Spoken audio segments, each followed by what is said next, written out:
School തുറക്കാറാകുമ്പോൾ തന്നെ ഈ മഴ പെയ്യുന്ന എന്തിനാണോ എന്തോ. ഇന്ന് രാവിലെ തന്നെ അപ്പുക്കുട്ടനും കൂടെ എഴുന്നേറ്റ് വന്നിട്ടുണ്ട് കേട്ടോ. ഏട്ടന് കൊണ്ടുപോകാനുള്ള തട്ടമൊക്കെ എടുത്തു തന്നു. മീനിന്റെ ടാങ്ക് നിറഞ്ഞു പോകുന്നുണ്ടായോണ്ട് തന്നെ അതിന്റെ വെള്ളം കോരിക്കളയായിരുന്നു രാവിലെ അച്ഛനും മോനും.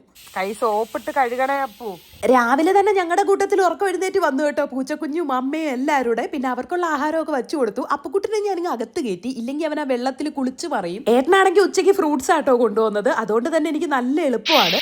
പിന്നെ രാവിലത്തേക്ക് ഞാൻ സാമ്പാറും ദോശയാക്കാന്ന് വിചാരിച്ചു. അങ്ങനെ കഷ്ണങ്ങളൊക്കെ വെന്ത് കഴിഞ്ഞപ്പോൾ വേഗം അരപ്പൊക്കെ ഇട്ടിട്ട് ഞാൻ പെട്ടെന്ന് സാമ്പാർ അങ്ങ് റെഡിയാക്കി. എന്നിട്ട് ചൂടോടെ ദോശ ഇട്ടു. സ്കൂളിലോ ജോലിക്കോ പോകേണ്ട ദിവസമാണെങ്കിൽ രാവിലെ ദോശയാണെങ്കിൽ നമ്മുടെ പണി പെട്ടെന്ന് അങ്ങ് കഴിയും കേട്ടോ. അതിൻ്റെ ഇടയിൽ ഏട്ടൻ്റെ ലഞ്ച് ബോക്സ് ഒക്കെ അടച്ചു വെച്ചു. അപ്പുക്കുട്ടൻ്റെ ദോശയിൽ മാത്രം നന്നായിട്ട് നെയ്യ് ഒഴിച്ചു കൊടുക്കുന്നുണ്ട്. വീട്ടിൽ ഉണ്ടാക്കിയെടുക്കുന്ന നെയ്യാണ് കേട്ടോ. നമ്മൾ കോതോങ്കലത്ത് പോയപ്പോൾ ഉണ്ണിമാമൻ്റെ കയ്യിൽ നിന്ന് പറഞ്ഞു വാങ്ങിച്ചുകൊണ്ട് വന്നതാണ്. അങ്ങനെ ദോശയൊക്കെ കഴിച്ചിട്ട് ഏട്ടനും പോകാൻ വേണ്ടി ഇറങ്ങി. അപ്പം നമ്മുടെ രാവിലത്തെ കാര്യങ്ങൾ ഇത്രയേ ഉള്ളൂ. അപ്പം ടാറ്റ ബൈ, സീ യു.